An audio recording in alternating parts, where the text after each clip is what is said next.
Hi, everyone. We are getting to the top of the hour. And I wanted to just thank everybody. I can already see folks in the chat from all over the country dialing in tonight and joining us for the this month's Classroom Management Mastery Series. So thanks, everyone, for joining us today. I did want to just take care of a few pieces of quick housekeeping today before we dive into some of our content. So first, I wanted to just remind folks, if this is your first one, welcome. If this is not your first Classroom Management Mastery Series session, welcome back and thanks for joining us again. This is part of a year-long initiative from the Center for Excellence in Teaching and Learning to really do a deep dive into the technology of our classroom, to make sure that our faculty know about all the tools that they have at their fingertips to make their lives easier and to make engaging with our students efficient and easy. So this is part of a year-long initiative. Steph, actually, if I could have you post the link in the chat here in a moment, that would be helpful. Thank you.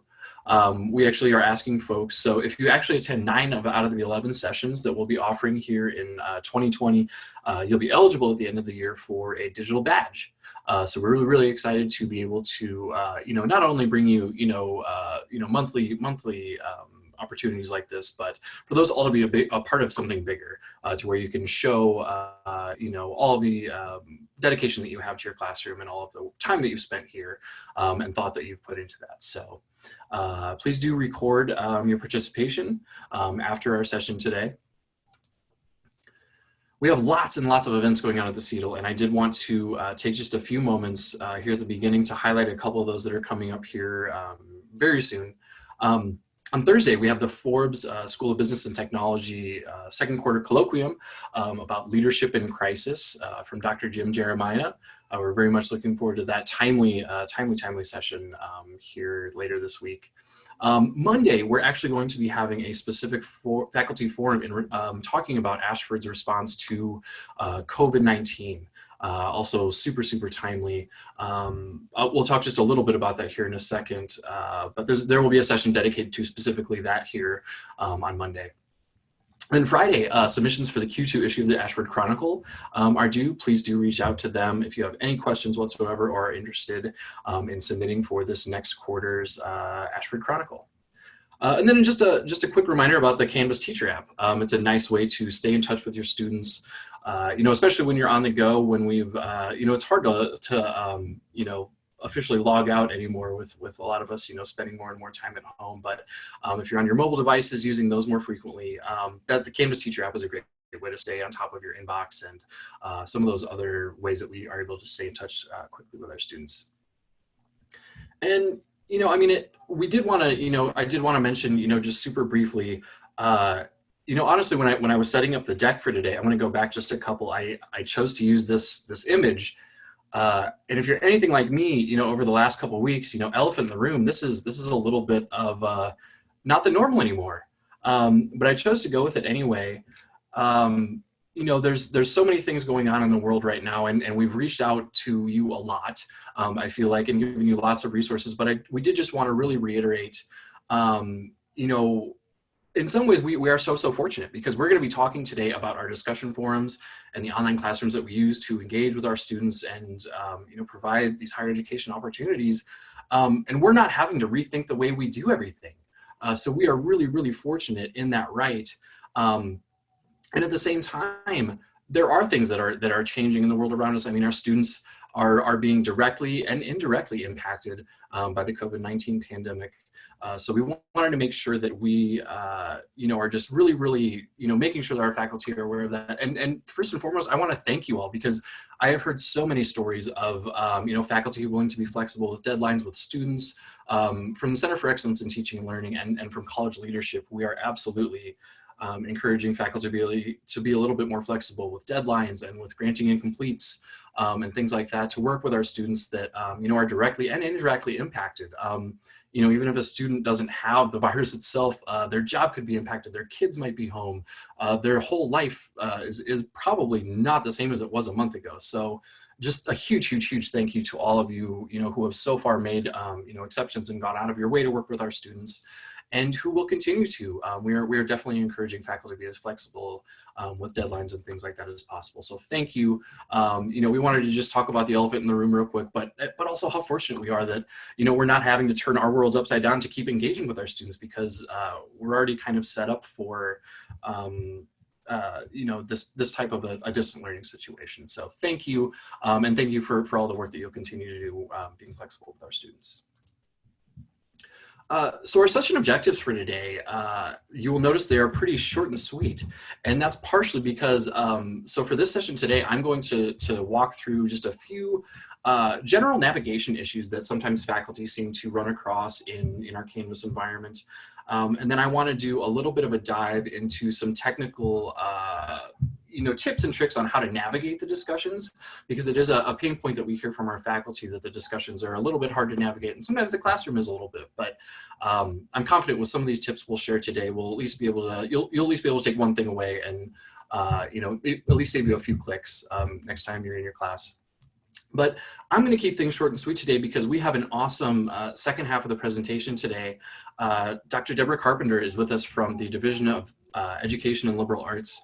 And she's going to be talking about her approach to how she engages with students in the discussion forums. And I actually sat through it yesterday with her, and my mind is still, the gears are still turning on different ways that I can, approach my forums with my students. So I'm super, super thankful that she's here, and I'm really, really happy to give her a lot of our session today, because it's just such good content that is so timely in our work. So I did want to just kind of remind folks that we are kind of basing a lot of this off of a lot of our content for this year off of the survey that we did at the end of last year, where we asked faculty to really identify what they liked about the classroom, what they didn't like so much. So we've really been able to use that, and we can see some of the items here that are circled. The discussion down at the bottom, not necessarily maybe one of the favorite features of Canvas, and there are areas of opportunity for sure. And then in the classroom navigation, again, definitely about middle of the road or so. One of the things that the faculty have really, really enjoyed over the last year was the ability to have the instructor name highlighted in the discussion, which we were really happy to be able to bring that opportunity for our discussion, that enhancement over this last year, which has really made things a little bit easier to see when the instructor is present there. So I want to talk through just a couple of, I don't want to, cite this as like miscellaneous or anything like that, but I did want to talk just a little bit about some of the pain points that we've heard from faculty over the last couple of years about just general navigation and kind of random things that came up. So one of the things that, and I actually had it come up with my own account not that long ago, is password expiration. And it seems about like every 90 days. And once I actually dug into it, it does seem like every 90 days is when the typical Office 365 account expires. And usually when that happens, what we have to do is we have to call in to the number that's listed there, and we have to wait sometimes depending on the time of day that our password is expired. But I did find a cool way that you can go in and actually do that yourself manually if you are able to set yourself maybe a reminder, so you fall within that 90 days. So maybe every 2 months or so, you set yourself a reminder to go in. If you click on the gear when you sign into your Office 365 account, there's actually a change your password option to where if you set yourself a good reminder and you get in and do it regularly, you won't have to call in or be taken by surprise like I've been, when you're in a rush. So that's one nice way to not work around that password expiration, but to kind of make sure that you stay on top of it to where you don't get caught off guard and have to call in. Or if you're able to use those, the questions that Microsoft lets you reuse it with, fantastic, but I know that's not always a great option. It doesn't work great for me all the time. So I've started this practice, and so far it has worked well. Another thing that we've seen faculty come up against that we realized is the dashboards tend to get messy. Is a lot of people don't realize necessarily until they really start to dig in into their Canvas account that there's a way that you can actually manipulate your dashboard. So if I'd never changed this is what my dashboard would look like. There would be courses, and you'd be able to scroll quite a ways down to see all these different courses. But there's really a very easy way to clean up that dashboard. If you click on the book on the left navigation of your course and then click on all courses, you're actually able to see a list of all the courses, and then there's a little bitty star you can see there on the screen. If you star the ones that you want, those will be just the ones that appear on your dashboard, like you can see on my neat and clean and tidy dashboard down in the lower right corner. There's also a couple different options there. If you click on the three dots, you can actually change the color. You can actually also give it like a nickname if you're teaching two courses that are maybe the same code at the same time or something like that. There's a couple different options there if you click on those green dots. And then you can actually click and drag around the icons as well to keep your most recent ones to the top of mind. So that's one easy way to clean off that dashboard if you're looking for more things to clean during this time when we're spending more time indoors. One of the things that, in my personal opinion and in navigating Canvas, was probably the biggest game changer from eCollege, which seems like so long ago, is the open link and new tab function. So Canvas works really, really well with having different areas of your classroom open in different tabs, which we weren't able to do in eCollege, but with Canvas, it's really, really nice to be able to just right click on anywhere that you're going to access and then open the link in the new tab. And until you really start to use it in practice, it might not make that much sense, but when you start to think about it, when you're going into specific situations, like the first place I realized it was when I was getting in my inbox. So I would have an inbox message from a student, but then I would need to be in the discussion checking on what they were asking about, or I would have to be in the grade book looking at their grade.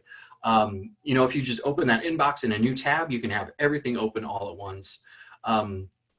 Multiple discussion forums open at once, which I think is a really, really handy thing to do, specifically with the poster introduction forum. I like to have that open in another tab sometimes, which is nice when I'm looking at, a current discussion. And then also from the grade book, it's actually a really, really nice way to, say you're looking at one student's grade in particular, you can right click, open link in new tab, and that will open that up without closing the grade book down, so you can still keep that open. And then really, I know it doesn't apply to all of our associate faculty members, but a lot of our full-time faculty members and administrators, it's a really, really useful tool when you're looking at a classroom, say it's already closed and you're going in and doing a quality check on a faculty member.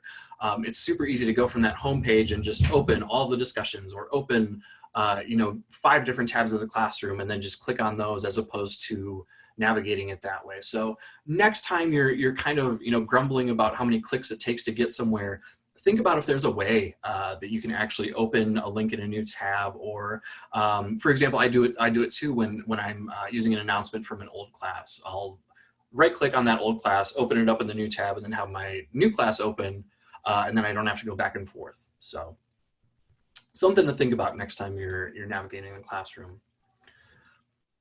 But I do want to talk, I want to do, because a lot of this is just so hands-on that it really is just more useful to do a little bit of a live walkthrough actually of a area. So what I'm going to do is actually do a live walkthrough of the discussion forum here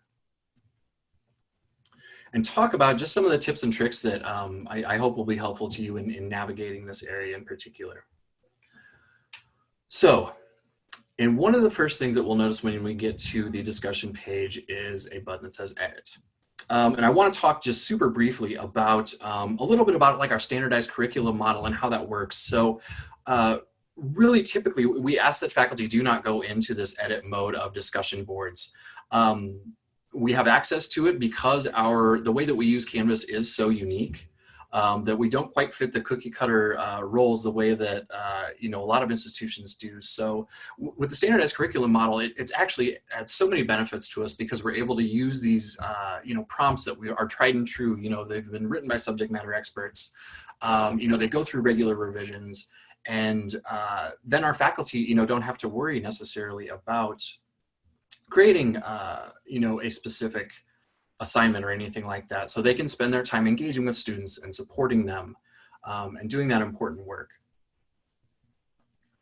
So we do really ask that faculty do not necessarily go in and edit those prompts as part of the regular facilitation of a discussion board. One of the next things we'll see here is the 3 dots, and that gives us a couple different options here. Mark all as red. We'll actually talk about that option here in a little bit because that's a cool option for keeping yourself organized in discussion boards. There's delete, which we never, ever want to touch. If you accidentally are in something and messing around and asks you if you want to delete it, it's a good idea to just say no. I'll double check with my faculty coach or consultant. So please do not delete. Accessing SpeedGrader from here, this is one of the access points for that. You can look at the rubric. Close for comments, not necessarily something we encourage faculty to do just because it gets, when students have, accommodations potentially, or they're going to be posting late, especially with COVID-19 things working, working through. A lot of students might be participating after the learning week with your permission. So don't necessarily want to close for comments. So one of the things that I like to do right when I get into a discussion board, I'm going to scroll down here. And one of the things that I like to do in general is to zoom in or out to find, so sometimes we use, sometimes we're on a laptop, sometimes we're on our extra monitor, sometimes some of us have a big screen hooked up now because we're working at home so much. But the zoom is just a little bit different for everywhere we are. And I like to hold the control button and then use my mouse wheel to zoom in and out just to see what zoom makes the most sense for me with this situation. I like to stay at about 90% just because it gives me a little bit more content that I can see. And it's just a little more efficient use of the space. This is 100% and this is 90, you can see. So that's my personal preference. It really depends on your situation though. So one of the things you'll notice right here up at the top as well is an area where we can quickly expand and collapse all of the discussions. Some of the things that we hear from faculty often is that they miss some of the structure of eCollege or being able to see all of the activity at a glance. So I really find that collapsing the discussion really makes that work a little bit easier, but then you can always easily expand that right back for when you're done. Another option up here is to search by the author. So say you're looking for a specific student that you want to follow up with that week. What you can do is you can type in their name and it will show just their post from that week. But another way that I actually like to do that is, that filter works really well, but it only shows the post itself and it doesn't show the context around it necessarily. So what I like to do is I use the Control F, and that's for a non-Apple, but I use the find function within the browser itself, and then I can see exactly what those posts look like with the posts around them, and I can kind of scroll through them that way. So there's two different ways that you can kind of look through and use that filter option. The unread and read part, we'll talk here in just a second about. So the way that the Canvas discussions work is, by default anyway, is when you open up a discussion, it will normally look like it's not been read, but then as soon as you actually look at it or have it open on your browser, it counts itself as read. But there is actually a way to where you can go and change that option. So if you go into the actual discussion tab in the left navigation, and then we go into the gear, we can actually see where we can manually mark our posts as read. And where that comes in handy is if we want to go back into our discussion. So that way it doesn't matter if we scrolled over somebody and actually didn't read it. The way that I like to use it is I like to mark them as read when I've actually responded to a student. So then I can quickly see at a glance, maybe I'll open my discussion for that week and I can say, oh, I responded to Cynthia and Sally and Mal and Deb. Yep. And then I can see where I haven't responded. So it's just an extra little click, but it is one way that I like to kind of stay organized and use those Canvas tools to my advantage to make sure that I'm staying efficient when I'm participating with my students. One other interesting thing that is a cool tactic that I talked a little bit about with Debbie, and I'm sure she's going to share a little bit with you, but to have some kind of an external tool to really keep track of who you're responding to and when. And I just want to pull up a super quick example. So typically what I do is I go into the gradebook for my class and I export the gradebook so I have all the students' names there. And then what I'm able to do is just build a super quick spreadsheet, over the specific weeks, just to make sure that number one, I'm hitting my quota for the week, for as many posts, but also to make sure that I'm distributing them equally among my class. If I missed someone last week, I want to make sure I get to them this week. These ones that you see that are a little bit darker, I actually mark when I do a video response. So I want to make sure that I try to get to at least one video response for every student. So that's just one way I keep track of that. And I've talked to people who keep track of a lot more information, like if a student has accommodations, they like to keep track of it here, or even degree programs sometimes. I mean, faculty get really specific in what they like to keep track of. So having some kind of a way to track that is really, really helpful. But there is also one built-in way that I wanted to share just super quickly. That was actually added to Canvas not that long ago. So if you go into the people section and you click on your own name, what it will show you is, I gotta find the right account here. You'll have the option to go to an access report is what it's called. And then you can actually see how many times you've participated in the forums right there.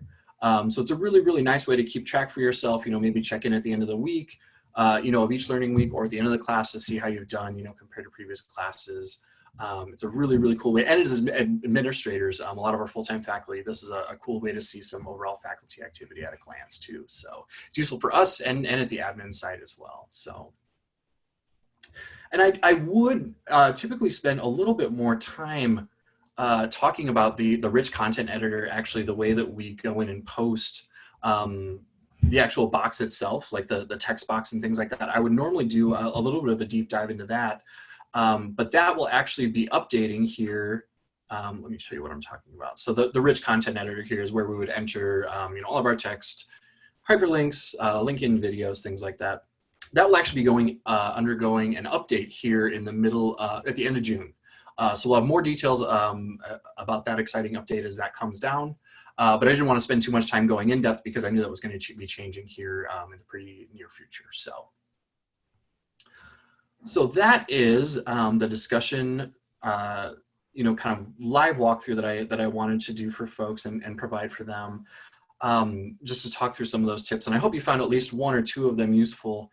But I wanted to really spend a lot of the time today, like I had said, with Deborah Carpenter from the Division of Education and Liberal Arts, and give her the floor to really share this awesome concept about how she engages with her students. And honestly, I was so happy when I found out she was going to be our guest speaker this month, because I knew that there was going to be, she's just seen so many different discussion forums over the years, and just to have that wealth of knowledge here at our fingertips to talk to you all about the not only the approach that she uses, but like the one that she has seen other people use and what works and what doesn't.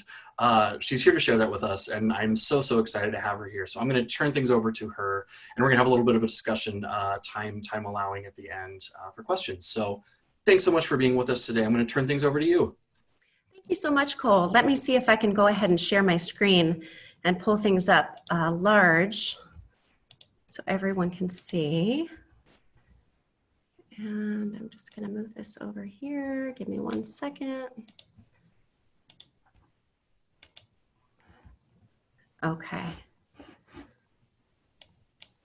Oh, didn't mean to do that. Look at that.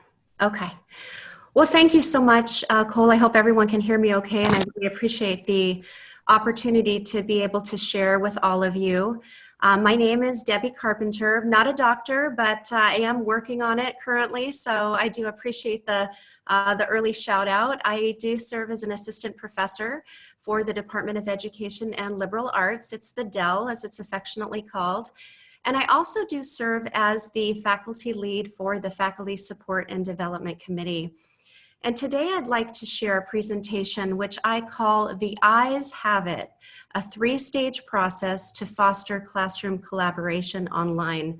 And you might be wondering, why did I call this presentation The Eyes Have It? Well, I'm going to admit right now that I'm kind of a pun nerd. I will look for puns, I will recognize puns, I'll seek them out or they'll seek me out. But one of the things that I thought about as I was developing this presentation is how many times I used I words in describing this 3-stage process. And then I started to think about, well, in a typical voting situation, we talk about the ayes and the nays. And when the ayes have it, it means that a vote is going to carry. And I don't even know why I did that, but the title just kind of stood out to me. So that's where that came from. But I do think you will appreciate some of the I words that I use throughout this presentation. So let's get started. So the objectives for today is I'd like to share the rationale for why I developed this framework to begin with, kind of the journey I've had as a full-time faculty member and one who has been very involved in the IQR process, reviewing associate faculty, mentoring associate faculty, coming to lead the process, and really the experiences and the conversations I've had with associate faculty are what drove the impetus for creating this framework. I'm going to describe one framework for you, my three-stage process. I noticed that I didn't say the framework. I do not begin to suggest that this is the only way that you can facilitate discussion effectively or engage students in collaboration, but it is one framework that I've found useful and valuable, and I hope that just as with Cole's suggestions, that you'll take some snippets away that you might want to explore for your practice. I am going to model using some of the classroom examples from my own class. I'll share some additional tips with you, and then we will have time for your questions, comments, your best practice, and what you're already doing to foster collaboration in your classroom. Anything that you see today, I'm happy to share, so just don't hesitate to reach out to me after this presentation.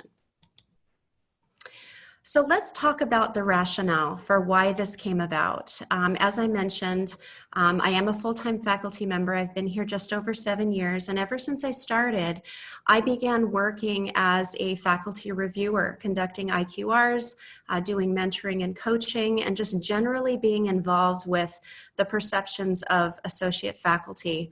And one of the things that happened several years ago is that we kind of changed our discussion policy where formerly faculty were responding to every student in every thread in every week and knowing that they were connecting with students and having that touch point.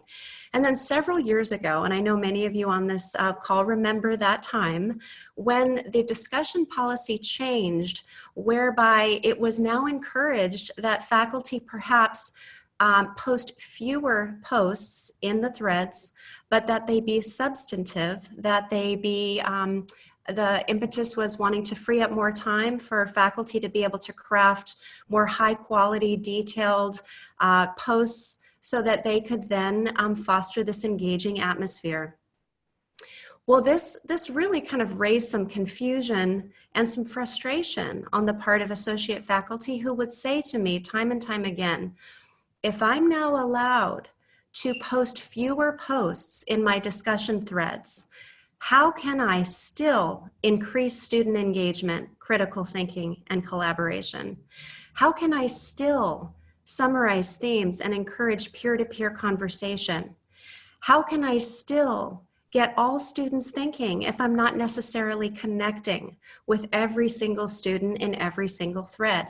So that is where this three-stage process has come about. In this process, or what I like about this process, I should say, is that it provides real-world connections for students. So each week, whatever the content is that's being studied, it's connected to some real-world examples and scenarios.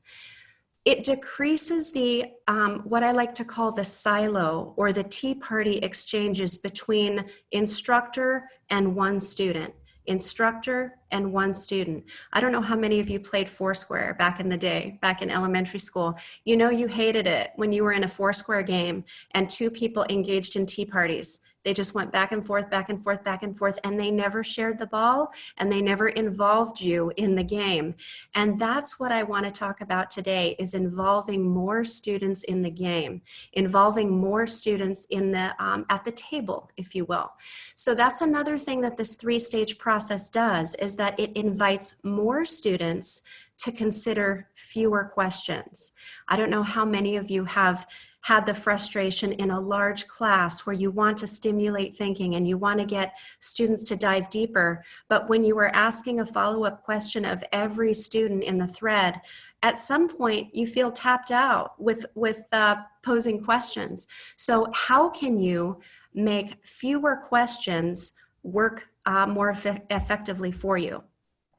So I want you to just look at the picture for a moment, and I'm gonna go over here. I'm sorry, I'm gonna lose my arrows in a second, but oh, I did it. I shouldn't have done that.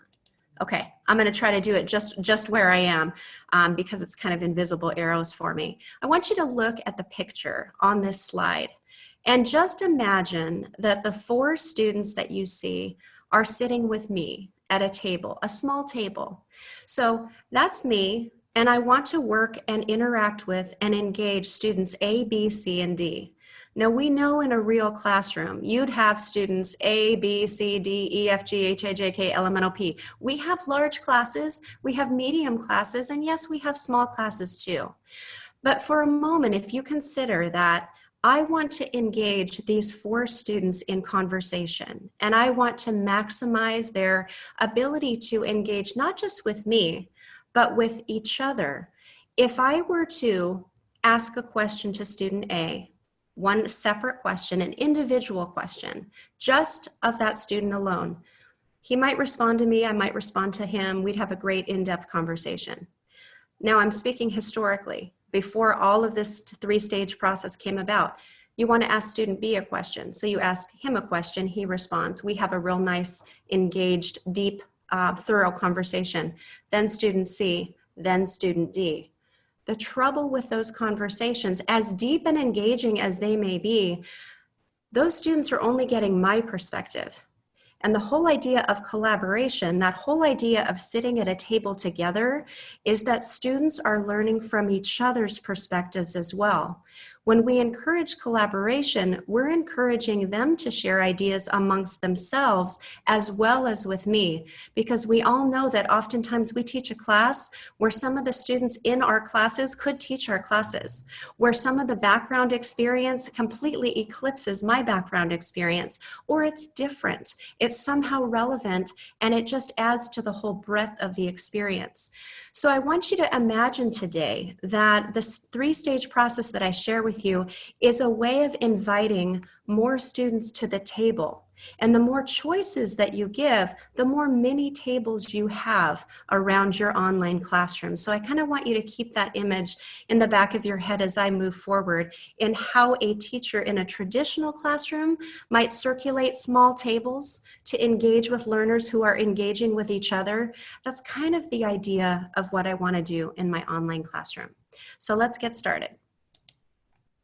Here's where the eyes have it. Here's where you see where the eyes have it comes into play.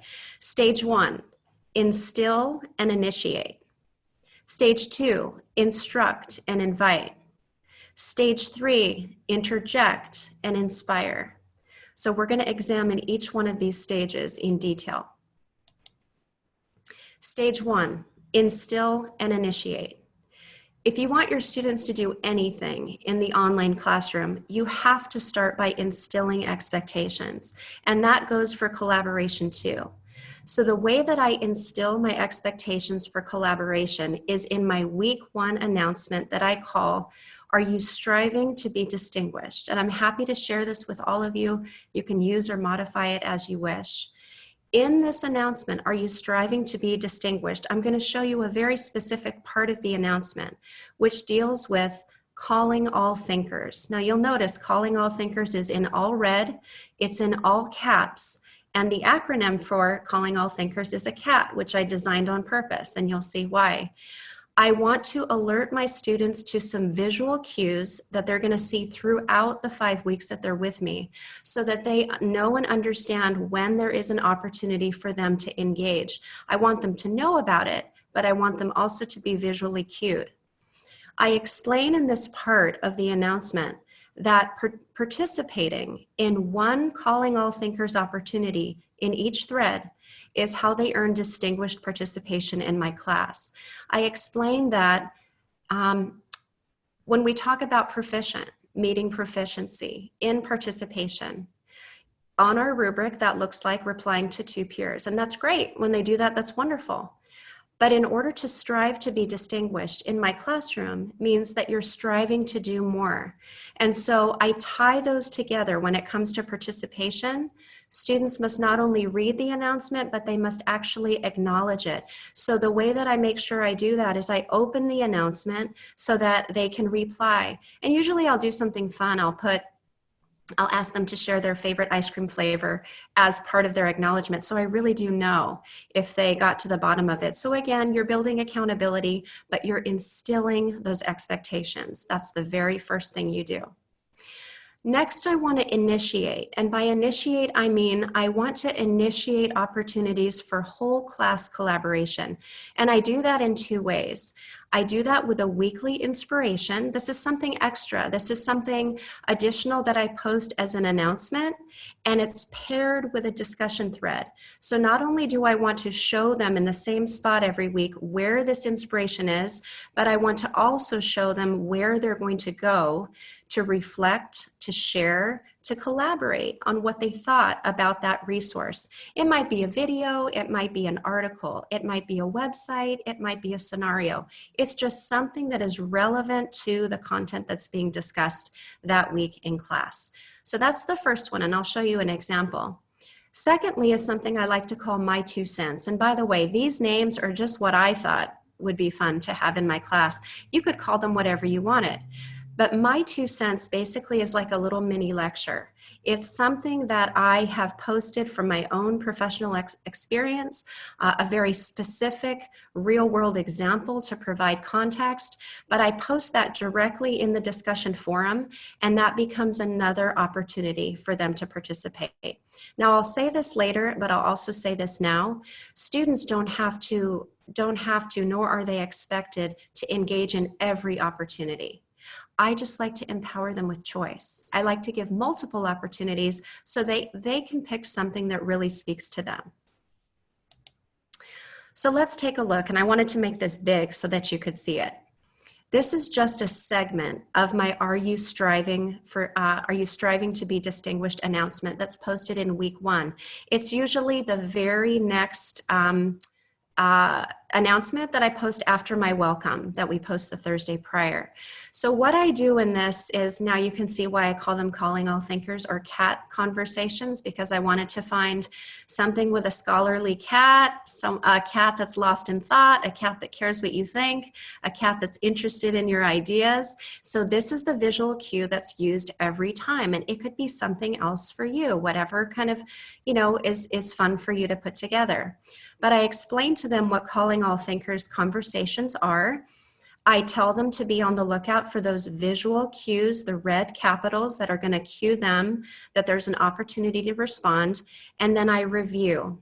So mind you, the Are You Striving to Be Distinguished announcement covers many components of what makes a high quality post, but for the purposes of today, for how to instill expectations for collaboration, I wanted you just to see this piece. But this is how it starts in instilling expectations. So now I mentioned the weekly inspiration announcement. So this is an example of what one might look like and how I initiate whole class conversation with a weekly inspiration. I want to get their attention. So I'm going to do that with some sort of a visual, some sort of a inspirational quote that's going to connect to the content. I like to do these on Fridays, but you could do this any day that in the week that worked for you. And I always set up whatever the resource is. So I share a little background, I share the relevance, I share the rationale for why this is this week's weekly inspiration. And then towards the bottom, you'll notice the second yellow arrow. I tell students which discussion thread they're going to collaborate in. So I don't open this announcement, but you could do that. If you wanted to just keep everything right here on the course homepage, you could just open this announcement and have students reply right here as an added boost towards their participation. But I like to actually send them into the discussion forum to take part. So let's look at how these are paired together. This is the week 3 weekly inspiration for week 3. So then if they go into the first discussion for week 3, this is what they'll find. Up at the top, visual cue, all class respond, thoughts on the week 3 inspiration. So that, again, there's a little light bulb just signifying new ideas. I provide this thread every time. It would say week 1, week 2, week 3. I provide it every time so they know where to find it in the first discussion. I ask them to view the clip, I remind them about the resource, and then I ask them to share their views. And I always remind them too, yes, this would count as your Calling All Thinkers response. They only need to do one, but they have choice. Now, the other thing that I have shared here is that, and this is really a poor example, I realized after I put this together, because I don't say it here, but I will go back and modify this verbiage. I will nearly always ask students to read everything that's been posted first before they respond. And the reason for that is I really want this to mirror an authentic conversation. In an authentic conversation in a classroom, you wouldn't have hands over your ears with your eyes directly on your instructor the whole time, so that the instructor asked you to share thoughts, everyone would just share thoughts with the instructor without even acknowledging what's already been shared. When you ask students to read what's been posted first, you encourage them to build on the existing conversation, to add value, to find commonalities, to really just boost everything that's already happened. So that's something that I'll constantly encourage as well. So I mentioned weekly inspirations and how those are paired with a specific discussion thread to, again, initiate that whole class collaboration. Another way I do that is with what I call my 2 cents. My 2 cents can be posted in any discussion forum. I don't have them every week. I don't have them in every thread. I probably have 3 or 4 of these my 2 cents mini lectures that pertain to whatever the topic is that we're discussing. But again, you see the visual cue. All class respond, my 2 cents on socioeconomic diversity, and I'm asking for their thoughts. So I begin by sharing a very relevant professional experience, something that gives real world context to what it is that we're discussing, but I'm gonna initiate this collaboration. I'm gonna initiate it. What I won't show you today, but what you would see below this little story is asking students to share, how has this affected you? What personal examples do you have? Do you have a similar experience? Do you have a different perspective? And they come in and they join these conversations. So again, another way that you can engage the whole class with something that is relevant to the weekly topic. And I know I'm not looking at the chat, but I promise all of that will come around full circle. So unless you can't hear me or I lose contact with you, I promise we'll come back to all of those things. So let's recap. Stage 1, you have instilling expectations for what you're going to expect in terms of collaboration. Instill and initiate. So you're going to be initiating whole class conversation. But now we move to the second stage, which I like to call instruct and invite. In addition to building and encouraging collaboration with your whole class, there is a way that you can take your responses to individual students and turn those into opportunities for the class, or for, I would say, increased numbers of students to come to the table. Again, we'll use the table as that metaphor. So let's think about how you might instruct first. Early on in the learning week, you may go into your classroom and you're starting to decide which students will I respond to early in the week. Who am I going to connect with, and how am I going to connect with them meaningfully? So some of the things you might be thinking about as you do that is using students' specific words as jumping off points. I will often highlight specific passages from a post that I know will connect with something that I want to share, a way that I want to instruct students, and I'll highlight it too. This is now very important. After you have made that connection and you've identified that point, that detail that you want to connect with, you need to provide the bridge. The bridge is your professional expertise, your personal experience. Maybe it's a related scholarly resource or other instructive insight, because you have to create a pathway from what your student has said to what you want them to do next. And it won't be meaningful or purposeful unless you have created that bridge. And that bridge might look different every time, but you need to be that connection between student and that next challenge that you pose. Now, here's how you can use those responses to individual students to, again, involve more of your class. Remember the tea parties, okay? You might be having a really great conversation or response with one student, but if you share an insightful experience or a resource or a question with that one, why wouldn't you want to engage others in that question too? Why should they be sitting on the sidelines not even knowing that this great conversation is happening? So you want to invite all of your students to go deeper by posing a thought-provoking question. Maybe you're providing a resource or just presenting a scenario, like a what would you do for analysis. The key is that you respond to that student and the class to widen your net. So let me show you what that might look like. So this is a response that I wrote early in the week to a student named Cindy. And Cindy had talked about ways that she connects with a mentor, both professionally and personally. And I loved it. And I knew it was going to connect to a story about what it means to choose the kinds of professionals that you want to associate with. So notice first at the top, I want everybody to know in the class as they're scrolling down looking for where they're going to participate and engage, that this is an opportunity for everyone to participate. So I say it at the top because if I don't, it'll get buried in the middle or buried in the bottom and nobody will see it. So Cindy in class, what do you look for in a mentor? I just want to cue everyone, hey, this is going to be a chance. So within this, within my response, I've highlighted something Cindy has said, and then I begin to instruct. And for this, this launches into a professional story and experience I had identifying who I really wanted to associate with, the kind of legacy I wanted to build as an educator. So here I'm instructing Cindy and her peers, and this one I did split in two. I continue to instruct up at the top. And now I'm getting to my invitation, and there it is. There's the cat, there's calling all thinkers. I'm now going to invite all students to engage in my response to Cindy, because I want them to learn from that story too, if they happen upon it, and if they get interested by that invitation to engage. So my question for everyone is, what 3 qualities do you feel are most important in a mentor and why? I look forward to lots of ideas. Feel free to respond directly to me or to a peer in this conversation.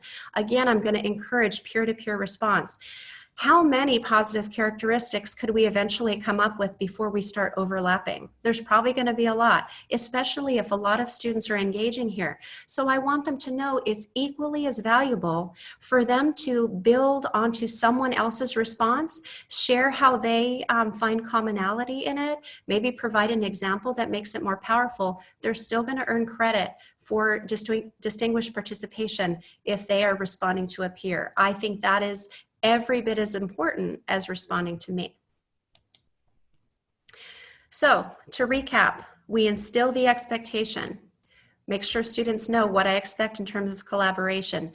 I initiate whole class collaboration. I instruct. I will find specific students that I want to reach out to, connect with, teach, but then invite. I want to invite other students to join that conversation. So that brings us to stage 3, which is interject and inspire.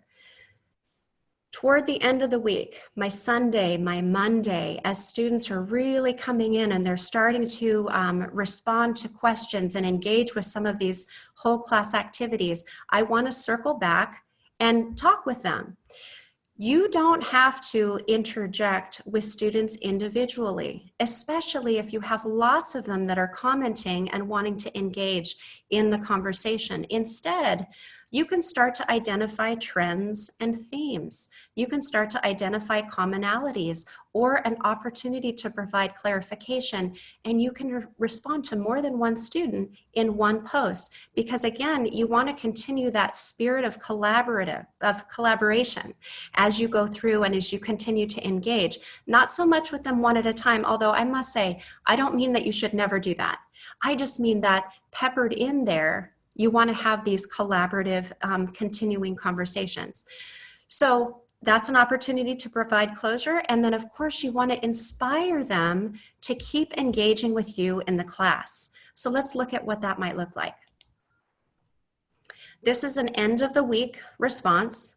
Notice that I greet multiple students in red. I don't usually change the color of my entire response, maybe because my eyes don't really prefer that, but I do always like to greet them in red. I like to stand out. I know we have the highlight too now, but I just take it one step further and I like to make that greeting in red so that it stands out. And then what I do here is I really kind of synthesize what that discussion looked and sounded like. I first appreciated that not all these students agreed, yet they were respectful in the way they talked with one another. So I wanted to make sure that I commented on that. I also wanted to provide some additional insight that nobody had yet mentioned about what it means to be a mama bird and that how that can be a good thing when it comes to school-home partnership. I then wanted to commend them on a great conversation.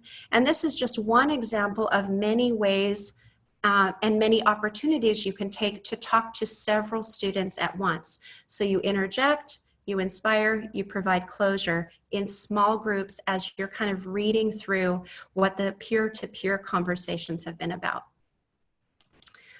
Now let's look at inspiration. I love to inspire with visuals. I love to let them know when they got to me. When students have really taken the time to post something thoughtful, I know that if I commend them, it's going to increase the likelihood that they continue to do that. One of the ways that, I mean, who emotes better than a baby?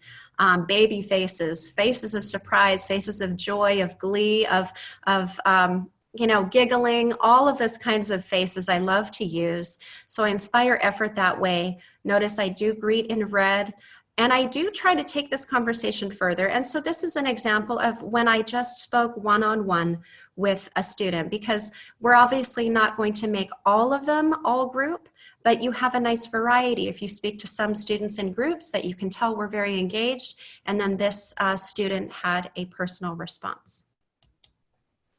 I also like to inspire effort with video, and video does not have to be planned. It does not have to be formal. It does not have to be academic. But what it does do is it communicates to our students that what you said really touched my heart to the point that I just need to come on and express that. So this was a situation where a student expressed something that has been difficult for her always, which is speaking in front of others, and that she really doesn't have it together and she doesn't feel confident with it.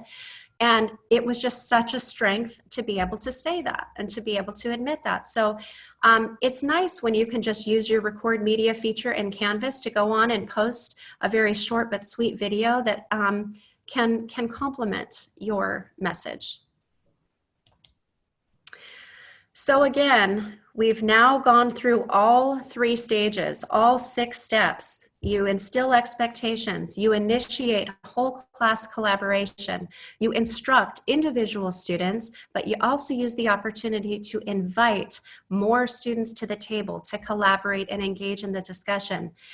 As you go through your week, you circle back, you interject, you synthesize, you summarize, you close, you clarify, because sometimes the conversations can get off track, but you always inspire throughout all of those stages so that students actually want to come in, they want to engage, they want to strive to be distinguished. So these are just some final kind of miscellaneous tips that I wanted to share, that some I've touched upon already, but just want to make sure that you know about them. Make sure that if you're engaging students, that you gain the attention at the top of the post. Even if you're going to ask them again, if you're going to have a calling all thinkers, you're going to have some other cue, you want to gain the attention at the top so that as students are scrolling down in Canvas, they see that red or whatever it is that you do, and they know, oh, this is one of my choices.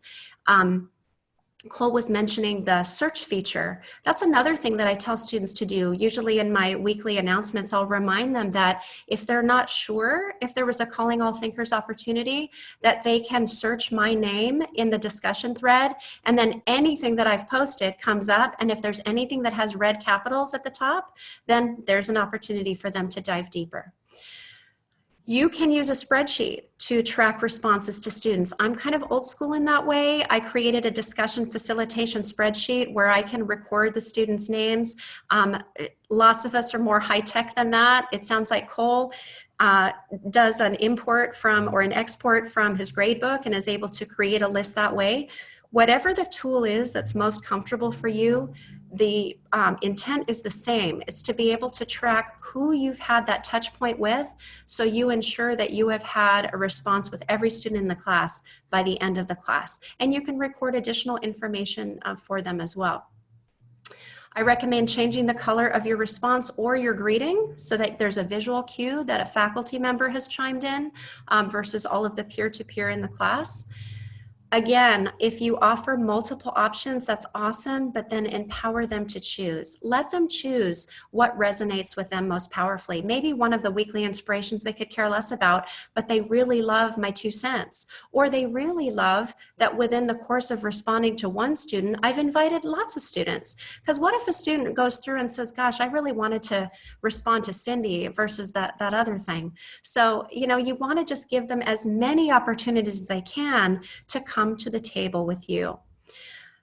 When you ask a question, expect a reply. What that means is that you want to use a phrase like, I'll check back in for your thoughts. I can't wait to know what you think. I'll be back to see your how you elaborate. Can't wait to see your repost.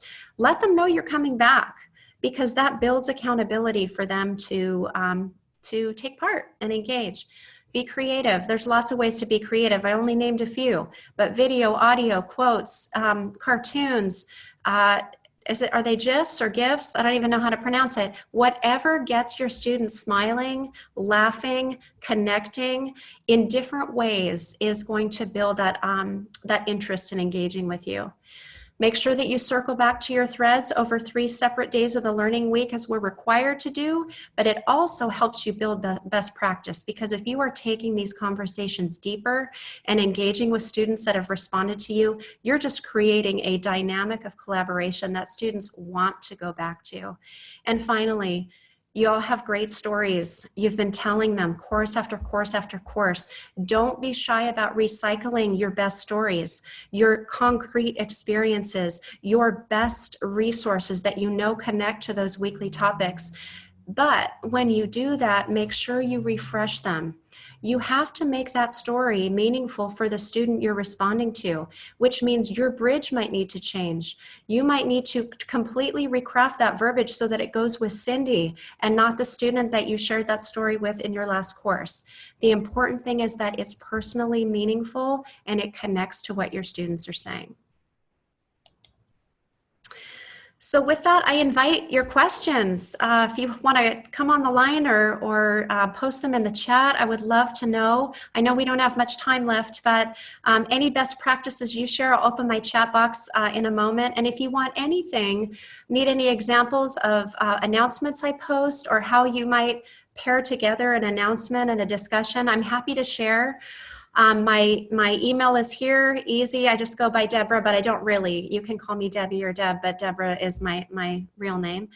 And just again, one more reminder that when you instill the expectation early of what's going to happen in your course, when you initiate whole class collaboration, when you instruct specific students, but use that as a springboard for invitations to more to come to your table, when you interject and inspire along the way, you will be amazed at what happens in terms of the collaborative atmosphere that you instill in your classroom. I thought that from the time I went to fewer posts, from responding to every student, I really created a learning community. So encourage you to see what you think. I will open the chat. Debbie, thank you so much for that today. I just can't. Yeah, there were a couple of really good questions in chat. If you wouldn't mind taking a couple of minutes to address those. It was specifically about Laura and Suzanne had asked about, you know, like really instilling that kind of going above, you know, distinguished, like how do you raise that distinguished bar in your class, you know, is kind of the question they're getting at. Take a look at Laura and Suzanne's questions in the chat. They did a great job of saying that. Maybe you can elaborate on that. Let me go back here.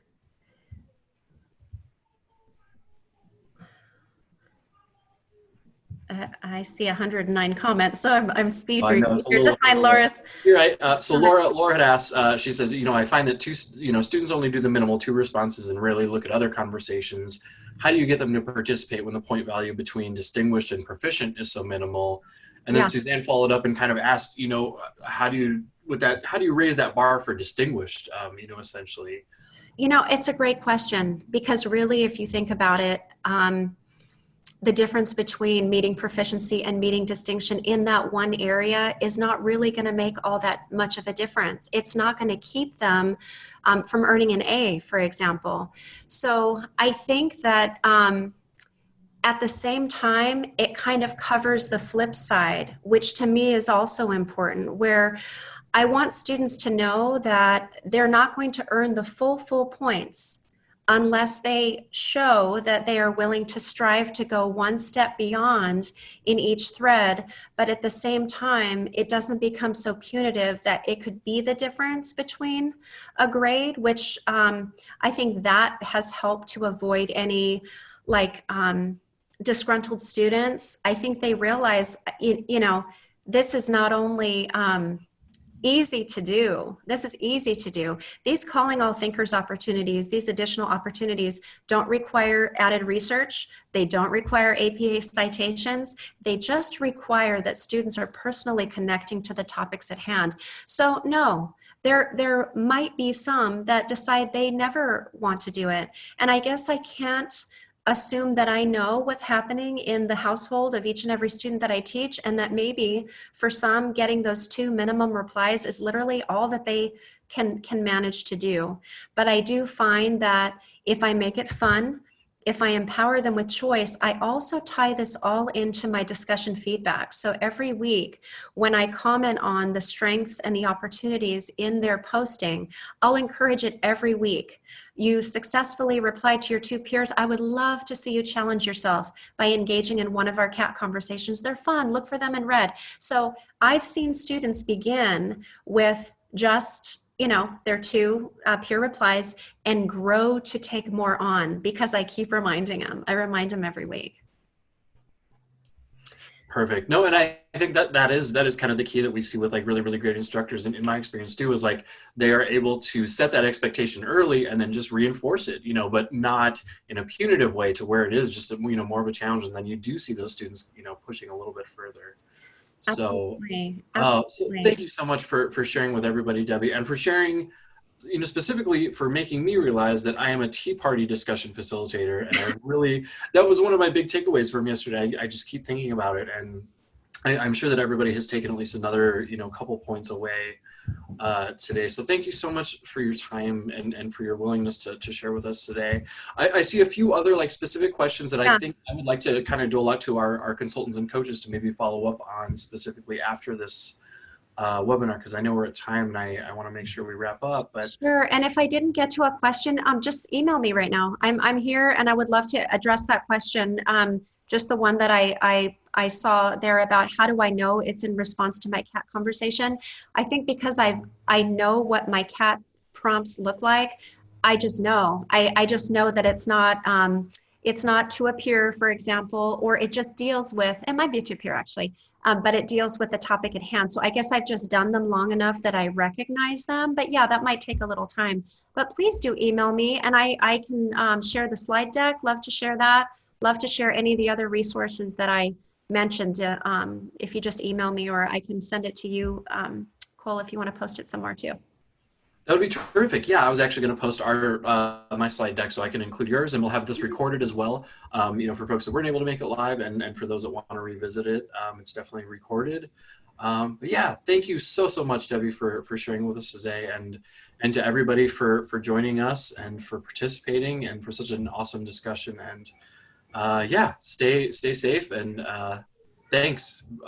Please do reach out to your consultant or coach if you have any specific questions, about tonight's webinar or anything like that. And we will send out a recording, and we'll send out the link to record participation as well afterward as well. So thanks, everybody.